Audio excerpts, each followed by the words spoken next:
Back to the Gary Sutton Show here on a Friday morning, 6:35. Gary Sutton and philosopher Mark McKenzie.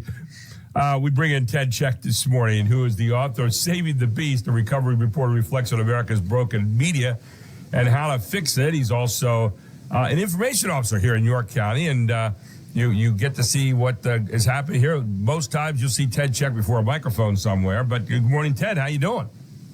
Hey, Gary, I'm good. How you doing? We're doing really well. It's great to have you here today. One of the big stories this past week was this shooting that took place in Minneapolis. And the stuff you're reading about this guy or this person that did this, a morbid fascination with wanting to see people in agony.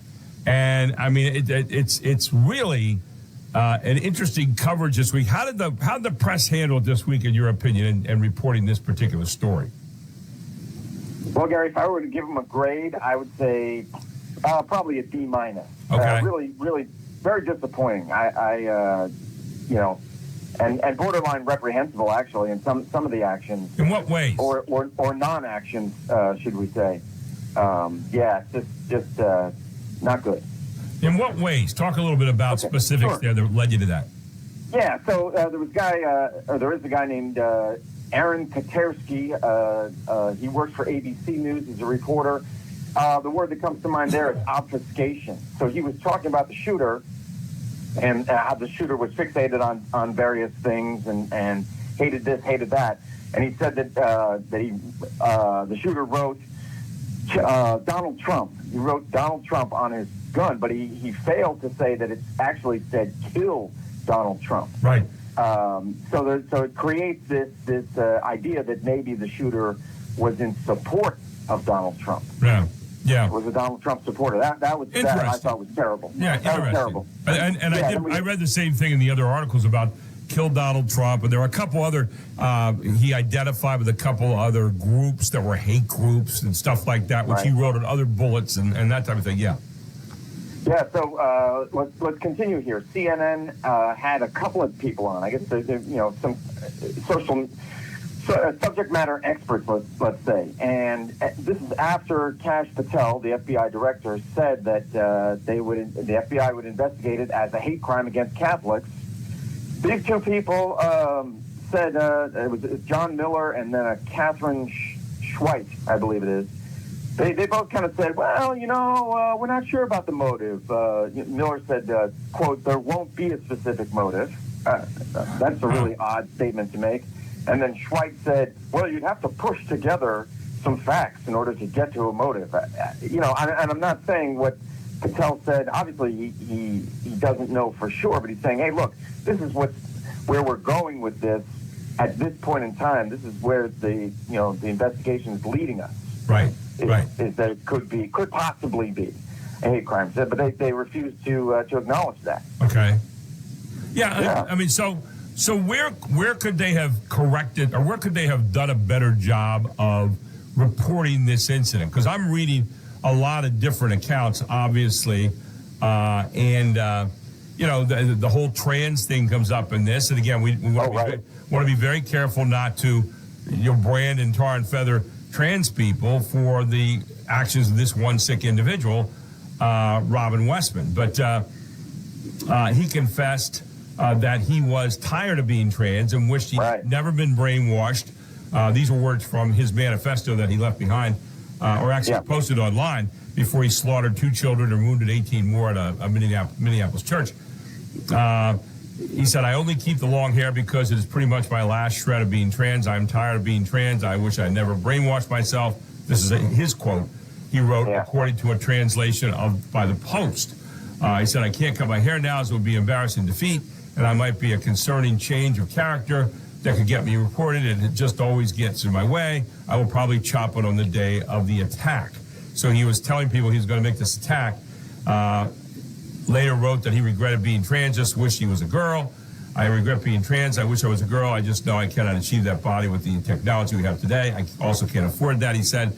So this guy was, rambling on about this particular area, and also expressed feelings of self-loathing in this. I'm reading those things. What is the best way to approach writing an article like this?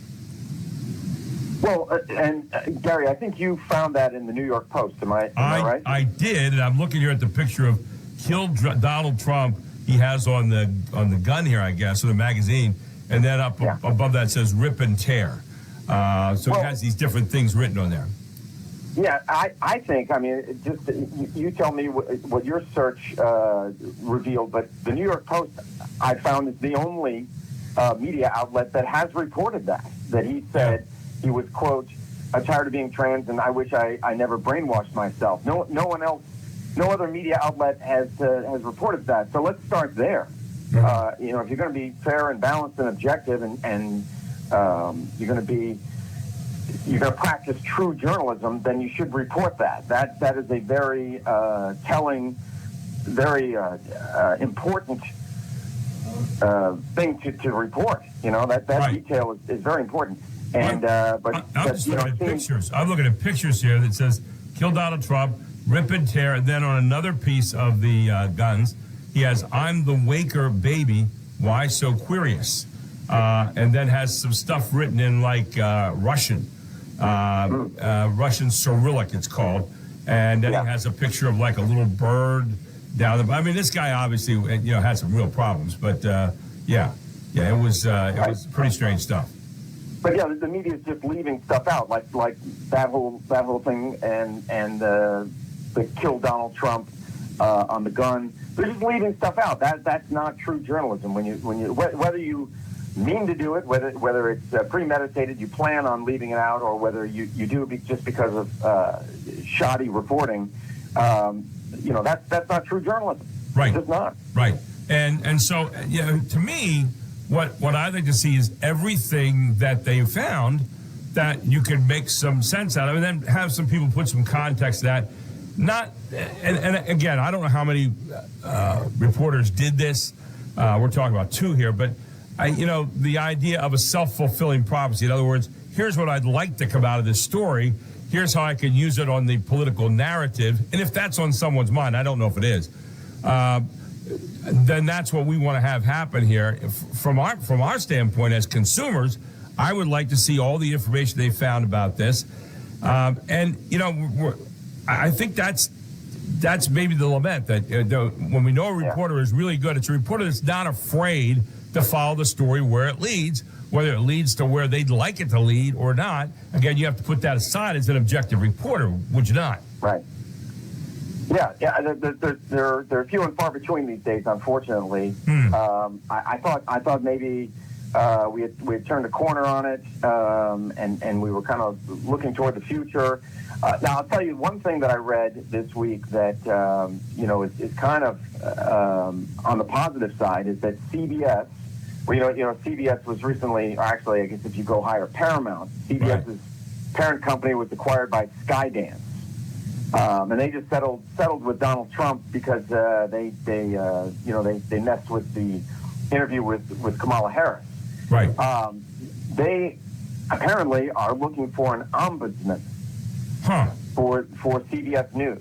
Right. So for those who don't know, this is kind of, I would liken it to internal affairs within a police department. So it's somebody who's independent, who handles complaints from the public, and kind of steers the ship in a direction where, in the media's case, objectivity, fairness, balance. You're not ascribing to any particular ideology.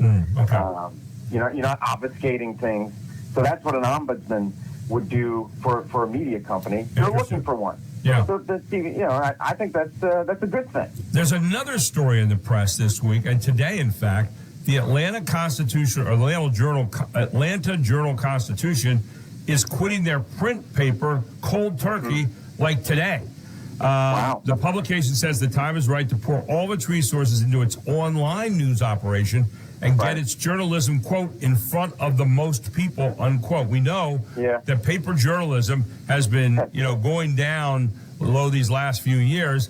And they said they had plans to stop printing the paper by June in 2023, but he quickly hit the brakes. He said the timing wasn't right, but now he says the timing is right. The Journal-Constitution will stop publishing a print newspaper, at the end of the year. I was wrong. At the end of the year. Mr. Morris said, and divert all of its resources into the digital news operation the company has published in print since 1868, right after the Civil War. The Atlanta Journal-Constitution, one of the big papers in the country, right? What's your take on that? Wow, really late to the party there, Gary. I'm telling you, as far as newspapers getting online, they were slow to get online at the beginning of the digital age. Almost 2 decades ago, and because they thought that they thought, well, the internet is just going to be a fad, or it's not going to be the death of the newspaper, just like TV wasn't, just like radio wasn't. So they're very slow to get online. Right. The Christian Science Monitor, I believe, was the first major newspaper to go online only, and that was dozens of years ago. So yeah, they're really late to the party there. Even the Penn Live, the Harrisburg paper, they made some major changes where they only produced a couple of times a week. Those changes were made years ago. This was in the article, Ted. I was reading this in the New York Times today. It said the fact is, printing newspapers and putting them in trucks and driving them around and delivering them on people's front stoops, has not been the most effective way to distribute the news in a very long time. And then it goes on to say, still, the Journal-Constitution is one of the largest daily newspapers yet to completely abandon print. Local newspapers have faced precipitous declines in circulation over the past 20 years, which you just talked about there, like with Penn Live. And much of the advertising revenue long ago moved to online platforms, but most major American cities continue to have some version of a print newspaper, in part because the print editions often remain profitable, at least for the moment, unlike the online operations of many outlets. So they say roughly a third of the country's more than 1,000 remaining daily newspapers still print 7 days a week. A third, according to a 2024 survey by Northwestern University. Many others have reduced their print frequency to cut costs. The same study found that about 180 newspapers that had once printed daily put out newspapers fewer than 3 days a week. So there you have it. That's a big change in paradigm, right? Final thoughts this morning, Ted. Yeah. Well, I mean, and that's going to continue to go down. The number of newspapers that actually print newspapers, that's going to continue to go down. I talked about this in my book because when you have the people who want to hold a newspaper in their hand, yes, they want something tangible. They want to hold in their hand. Those are the older folks, and when they the reality is when they pass on, the people that are younger than them don't want to do that. They just want to read stuff off their phone. So that's going to continue. That's just the evolution of things. That'll happen, and Cracker Barrel will get rid of the guy in the barrel from their logo, right? Oh, I'm sorry. Well, remember they brought it back, though. I know they did, but I'm just saying, as you know, you got older people who raised Cain about that. And, meanwhile, Cracker Barrel's trying to appeal to a younger audience as well because we're not going to be around there forever.